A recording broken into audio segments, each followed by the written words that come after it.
Mesdames, Messieurs, amis internautes, bonjour. Merci de nous recevoir chez vous pour ce nouveau numéro des directs du jeudi sur Abidjan.net.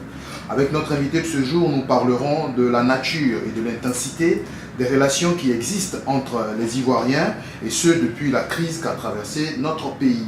Professeur Marietou Koné, coordinatrice du programme national de cohésion sociale, est la personne la mieux indiquée pour répondre à nos préoccupations, aux préoccupations des internautes, et également pour nous éclairer sur les enjeux de la cohésion sociale. Professeur, bonjour, merci d'avoir accepté notre invitation.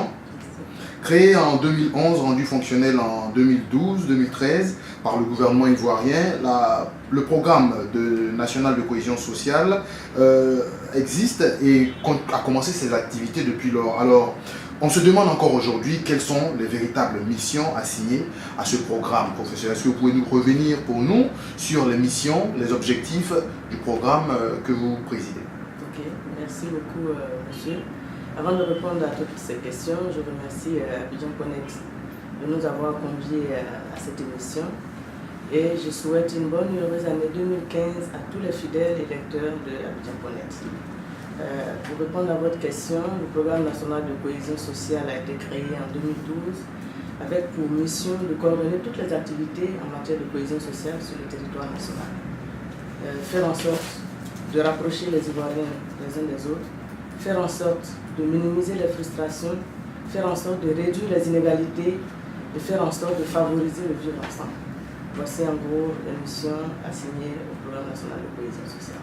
Professeur, beaucoup d'Ivoiriens se demandent encore aujourd'hui quelle est la différence entre la CDVR et le programme national que vous dirigez.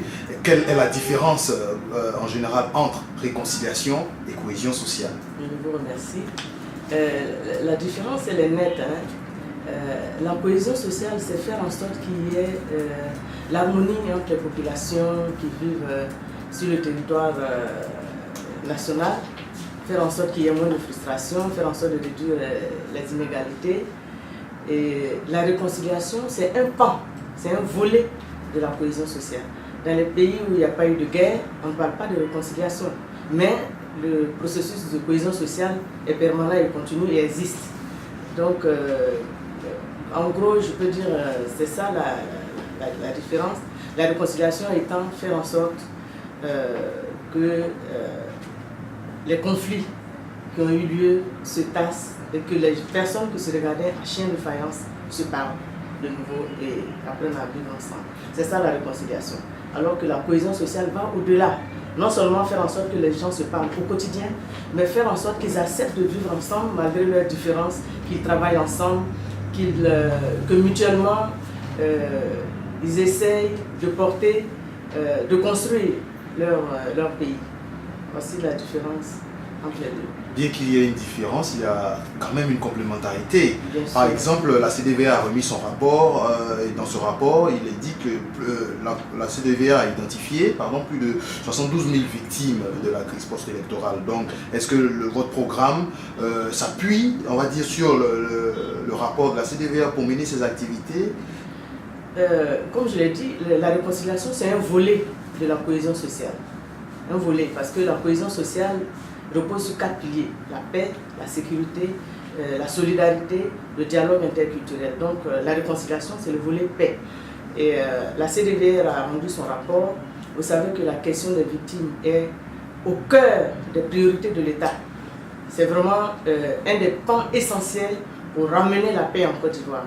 Et donc, bien évidemment, le programme national de cohésion sociale va s'appuyer sur les recommandations de la CDVR pour plus de cohésion nationale. Vous avez parlé de sécurité dans vos attributions. Aujourd'hui, nous avons le phénomène d'enlèvement d'enfants qui fait rage en ce moment. Quelle est la position de votre programme sur ce fléau? C'est les enlèvements d'enfants. Le programme national de cohésion sociale condamne avec fermeté les enlèvements d'enfants parce que, en termes de droits de l'homme, c'est une atteinte de droit à la vie. Et donc nous condamnons fermement cela. Nous soutenons le gouvernement dans ses actions pour essayer d'endiguer le fléau en Côte d'Ivoire. Revenons à vos activités. Le programme national de cohésion sociale existe, vous l'avez dit, depuis 2012. Est-ce qu'on peut faire un bilan à mi-parcours des activités que vous menez depuis que vous existez? Ok. Nous avons mené beaucoup d'activités. Avant de rentrer dans le détail des activités, ce que je peux dire d'emblée, c'est que le programme national de cohésion sociale, depuis sa création, a fait en sorte que la cohésion sociale soit connue des Ivoiriens. Et quand on prend le parcours de 2012 à maintenant, on peut dire que la cohésion sociale est rentrée dans les mots, dans les attitudes des Ivoiriens, dans les mots et dans les aptitudes des Ivoiriens. Et en 2015, nous envisageons de faire en sorte que la cohésion sociale rentre désormais dans les comportements. Simplement, cela signifie que les Ivoiriens sont davantage conscients de l'importance de la cohésion sociale, de l'harmonie entre les personnes qui vivent sur le territoire ivoirien, de la paix qui est un préalable au développement. Et nous menons maintenant des activités pour que tout cela se traduise dans les comportements au quotidien. C'est pour cela que nous menons beaucoup d'activités de sensibilisation et d'éducation aux valeurs de la cohésion sociale, aux valeurs du vivre ensemble, la tolérance, le pardon, l'acceptation d'autrui, le respect des institutions, le respect mutuel, le respect d'autrui, le respect du bien public, le respect de l'autre, etc., etc. Donc, nous avons mené des activités dans ce sens. Nous faisons également beaucoup d'éducation au civisme, à la citoyenneté et aux droits de l'homme. Savoir que nous devons accepter nos différences. Nous ne devons pas brimer l'autre parce qu'il est différent de nous politiquement ou parce qu'il a une opinion différente ou parce qu'il est d'un groupe ethnique différent ou parce qu'il est d'une région différente, etc. Donc nous avons mené des activités dans ce sens. Nous avons également mené nous avons organisé beaucoup d'ateliers, de séminaires en direction de nos partenaires pour, je vous ai dit que nous avons pour mission première de coordonner les activités de cohésion sociale. Nous avons mené des activités auprès de tous ces partenaires-là pour coordonner les activités de cohésion sociale. Qu'est-ce que ces acteurs font? Comment nous devons les ramener à l'ordre pour que ces activités soient efficaces et aient un impact sur les populations. Nous avons organisé, et ça c'est une activité permanente, nous recevons des victimes et d'autres populations qui se sentent victimes d'inégalités. Et donc nous sommes à l'écoute des populations au quotidien. Les victimes, les rapatriés volontaires, les exilés qui reviennent, etc., etc.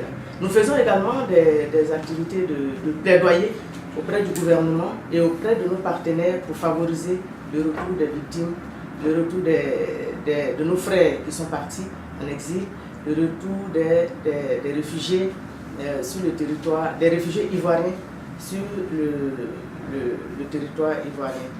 Et en termes d'activité encore, nous essayons de faire de la réhabilitation communautaire. La réhabilitation communautaire, c'est-à-dire que les sites sur notre territoire où il y a eu destruction de biens communautaires, les centres culturels, les écoles, les foyers, les centres de santé, nous essayons avec l'appui des partenaires de réhabiliter ces structures-là. Nous faisons également de la médiation et pour prévenir le conflit et pour régler des conflits. Donc quand il y a des foyers de tension sur notre territoire, à quelque endroit que ce soit, nous essayons d'éteindre le feu. Et ou bien quand nous sentons qu'il y a des conflits, qu'il y a menace de conflit quelque part, nous essayons de prévenir en rencontrant les populations pour éviter que les gens s'affrontent. Donc voilà, nous avons beaucoup d'activités de ce genre. Mais on va dire que... Mais pour 2014, la dernière activité phare que nous avons menée, c'était l'organisation de la Journée nationale de la paix le 15 novembre à Bono. On devine que tout n'est pas rose, que vous avez des difficultés à renforcer la cohésion sociale. Quelles sont ces difficultés-là d'un premier pan? Et de l'autre côté, est-ce que, par exemple, dernièrement, le gouvernement ou le procureur de la République a procédé à la libération provisoire de quelques détenus? Est-ce que ces actes-là favorisent ou vous aident dans votre mission qui est de renforcer la cohésion sociale? Bon, les difficultés, il y en a, mais c'est comme ça, par le bilan que j'ai commencé à faire, je vous ai dit, on est arrivé à faire comprendre aux Ivoiriens l'importance de la cohésion sociale. Et je profite de votre espace pour dire merci à l'opposition politique en Côte d'Ivoire et notamment au Front populaire ivoirien qui a compris qu'il faut une opposition constructive. Il ne faut pas être opposant pour être opposant. Il faut être opposant pour construire le pays et je remercie au passage le président Afi qui a décidé avec tout son groupe, tout le Front populaire ivoirien, d'embarquer dans le train de la cohésion sociale. Les difficultés que nous avions, c'était justement le fait que des personnes étaient fermées. Des personnes étaient fermées. Jusqu'à une date récente, on entendait parler de vengeance, de match-retour. Je ne peux pas parler à Pierre, je ne peux pas parler à Paul, en tout cas il faut que je le venge. Mais la vengeance n'aide pas un pays. La vengeance n'aide pas à reconstruire un pays. On peut être opposant, revendiquer ses droits, mais aider à la construction du pays. Et c'est ce que le Front populaire a fait. Et je les remercie donc au passage. Je profite également de votre espace pour remercier le gouvernement qui vraiment facilite notre tâche. Facilite notre tâche comment? À travers les mesures d'apaisement. La libération des prisonniers, le dégel des avoirs, l'encouragement des exilés qui rentrent au pays, etc., etc. Tout ça, ce sont des activités, des actions qui contribuent à apaiser le climat social. Vous avez vu dernièrement le dialogue politique qui était rompu, a repris. Tout ça, ce sont des activités de nature à décrisper le climat social et nous saluons donc le gouvernement pour cela. Nous saluons également l'opposition qui a compris que c'est main dans la main que nous devons construire notre pays et non en s'opposant systématiquement. Voilà. Vous avez parlé tout à l'heure de prévenir des conflits. Est-ce que le programme national de cohésion sociale a des bureaux à l'intérieur du pays ou sinon comment faites-vous pour être au parfum de ce qui se passe dans un village, dans une contrée loin d'Abidjan? Ok, merci. Le programme national de cohésion sociale a une coordination nationale que je dirige. Donc, nous sommes une coordination nationale. Nous menons des activités sur l'ensemble du territoire ivoirien et même en dehors. C'est ça que j'ai eu à rencontrer la diaspora, les réfugiés pour savoir ce qui se passe. Et donc nous sommes à l'écoute des populations au quotidien. En principe, nous avons 4 coordinations régionales, mais qui ne sont pas encore fonctionnelles. Et nous avons 13 antennes. Et pour 2015, toutes ces structures seront fonctionnelles. Mais en attendant, nous effectuons des missions et nous avons, je ne veux pas dire toutes nos stratégies, mais nous avons des oreilles un peu partout. Ce qui fait que si vous nous rendez visite au programme national de cohésion sociale, nous avons une carte, une cartographie des conflits qui est actualisée au jour le jour. Donc nous savons là où il y a des tensions, là où il va y avoir des tensions, et quel type de tensions, et que faire pour prévenir ces tensions-là. Voilà comment nous fonctionnons.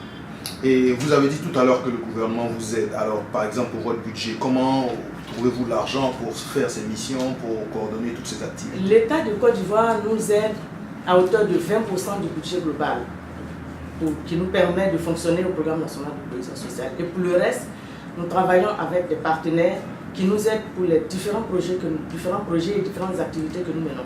Je profite de ce micro pour dire merci aux agences du système des Nations Unies qui nous accompagnent. Avec ONU Femmes, nous menons toutes les activités qui concernent le genre. Avec ONU Droits de l'Homme, nous menons des activités qui concernent les droits de l'homme. Avec l'UNICEF, ça concerne les enfants, etc., etc. Avec le HCR, comme je vous l'ai dit, nous travaillons pour les réfugiés.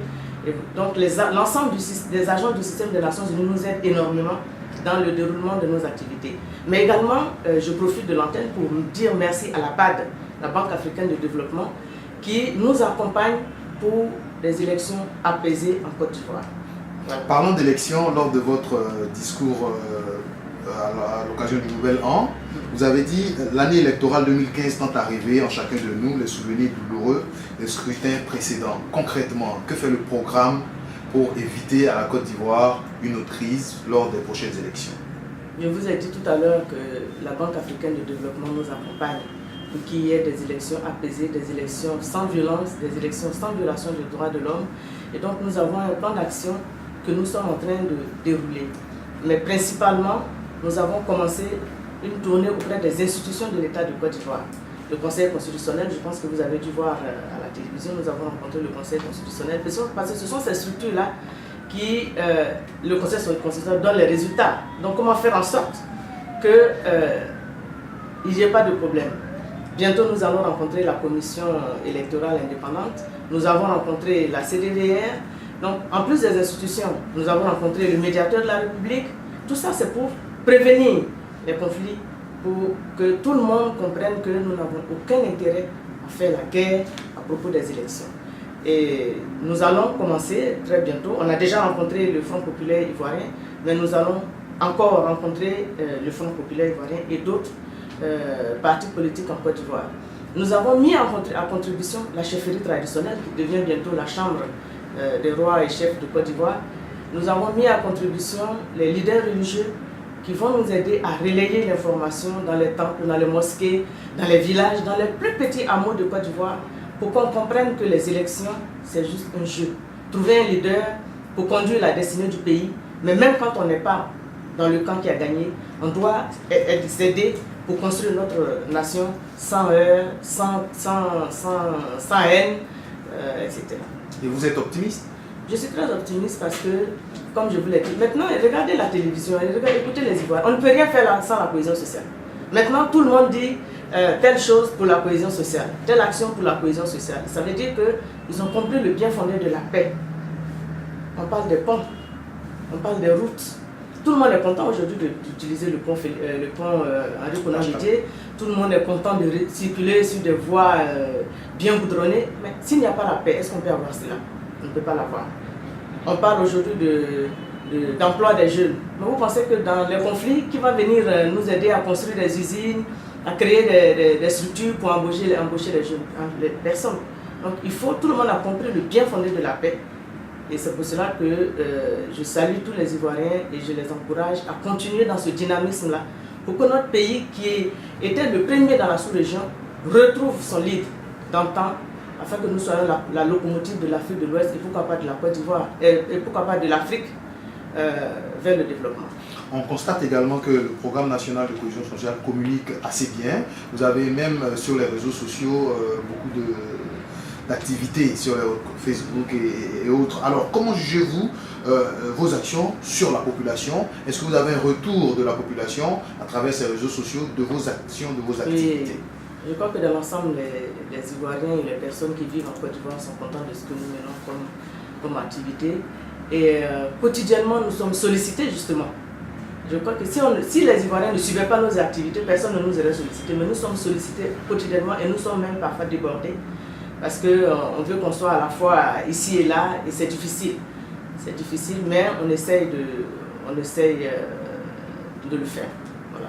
Parlant de sollicitation, la dernière en date, je crois, c'est celle du COMICI, oui, le comité de Miss Côte d'Ivoire, qui a sollicité un partenariat avec la cohésion sociale. Alors, qu'est-ce que vous avez répondu au COMICI? Est-ce que vous êtes partant pour le projet? On va les accompagner. Vous savez que la cohésion sociale est transversale à toutes les activités.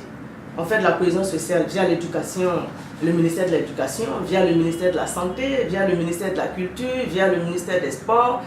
Et l'activité de Miss Côte d'Ivoire, c'est une activité culturelle. Donc la cohésion sociale par la culture également, ça se fait. Il n'y a pas de raison que nous n'accompagnions pas le COMICI. Nous sommes tout heureux de les accompagner tout le long du déroulement de cette activité en 2015. Comme le COMICI, pour un individu, pour un groupe de personnes, comment rentrer en contact avec le programme national de cohésion sociale pour notamment solliciter une collaboration, un partenariat?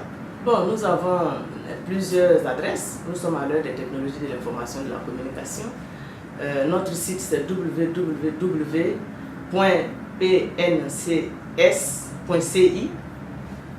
Là, vous pouvez visiter.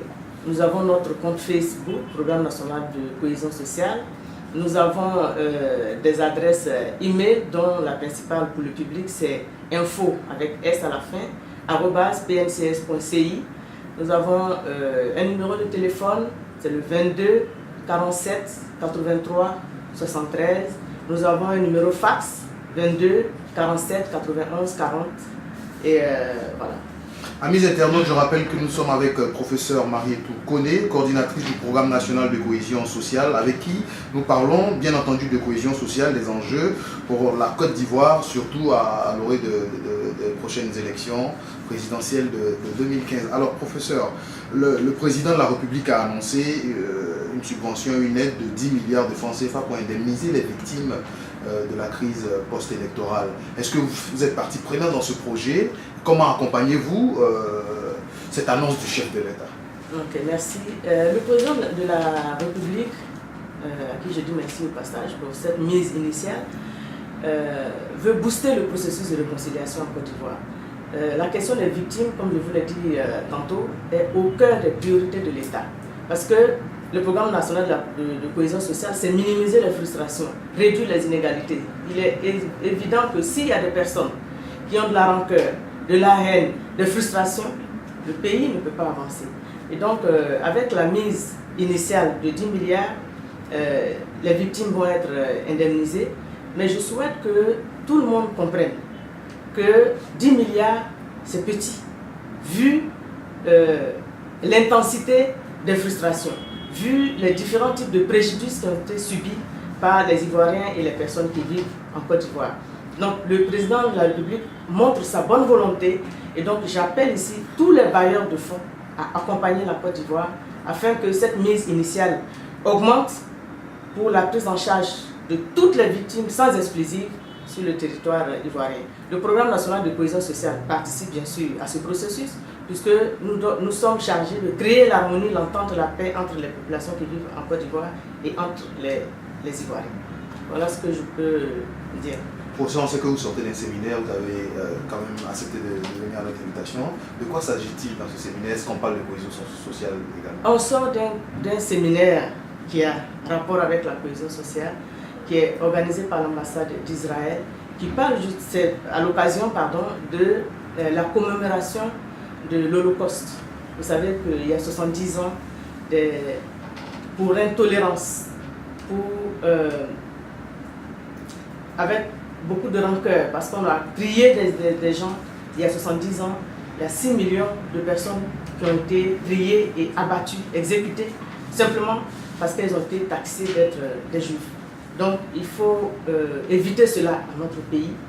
Donc à la faveur de la commémoration du génocide de l'Holocauste, nous avons été conviés à cette cérémonie et c'est de là que nous venons. Et nous avons été conviés à juste titre parce que nous nous battons au quotidien pour que ces mêmes choses n'arrivent pas en Côte d'Ivoire. À la faveur de la crise post-électorale, il y a eu 3248 personnes qui ont perdu la vie simplement parce qu'on a refusé que ces personnes expriment leur opinion. Et il ne faut pas que cela se répète en Côte d'Ivoire. Voici ce que je peux dire. Professeur, quelles sont vos relations ou les relations de votre institution avec la Commission nationale des droits de l'homme, par exemple, qui est tout au parfum des cas de violation des droits de l'homme? Nous sommes en partenariat. Nous avons, d'ailleurs, on s'est vu tout à l'heure avec Mme Badjo à cette rencontre. Nous sommes en partenariat pour faire en sorte que les droits de l'homme soient respectés sur le territoire ivoirien. Voilà. En fait, le programme national de cohésion sociale est une structure opérationnelle parce que la cohésion sociale est transversale à beaucoup de structures, comme j'ai dit tout à l'heure. Et donc, nous travaillons avec tout le monde. La Commission des droits de l'homme, l'ADDR pour la question des ex-combattants, le ministère de la solidarité, de la famille, de la femme et de l'enfant, le ministère de l'éducation nationale et de l'enseignement technique, le ministère de la défense, parce que pour les questions de forces de défense et de sécurité, le ministère de la sécurité, etc. Et vraiment, nous essayons de travailler avec toutes les personnes, toutes les structures, toutes les institutions qui sont impliquées dans le retour de la paix en Côte d'Ivoire. Professeur, en tant qu'individu, moi, mon collègue, comment un Ivoirien à son niveau peut contribuer à renforcer la cohésion sociale en Côte d'Ivoire? C'est de se mettre dans la peau de quelqu'un qui veut du bien pour son pays. Et quand on veut du bien pour son pays, quand on veut du bien pour soi-même, parce que quand il y a la guerre, nous, soi-même, on est en danger. Quand on veut du bien pour soi-même et pour son pays, on est tolérant. on est tolérant, on pardonne. Le pardon est au centre de tout.